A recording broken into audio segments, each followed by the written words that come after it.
Hey, have you ever considered taking online English courses? Online English courses. Yeah, I've thought about it, but I'm not sure if they're as effective as traditional classes. Well, they do have their advantages. For one, you can study at your own pace and from the comfort of your home. It's super convenient. True, convenience is a big plus. But I'm worried about the lack of face-to-face interaction. I feel like I learn better in a classroom setting. I get that concern, but many online courses now incorporate live sessions and discussion forums.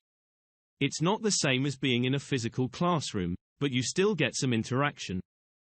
That's a good point. How about the quality of instruction?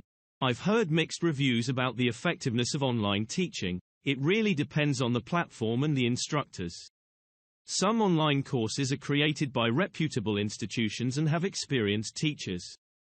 You just have to do some research before enrolling. Fair enough. What about the cost? Are online courses more affordable than traditional classes? In many cases, yes. You don't have to worry about commuting or buying textbooks, and there are often more affordable options available.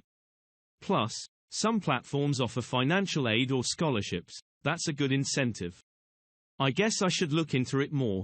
Any recommendations on where to start? There are plenty of platforms like Coursera, Udacity, and even local universities offering online courses. Check out their reviews, course content, and maybe even try a free trial to see if it suits your learning style. I'll definitely look into that. Thanks for the info. Maybe online English courses could be a good way for me to improve my language skills without disrupting my schedule too much. Exactly. Give it a shot, and who knows, you might find it to be a really effective and flexible way to learn.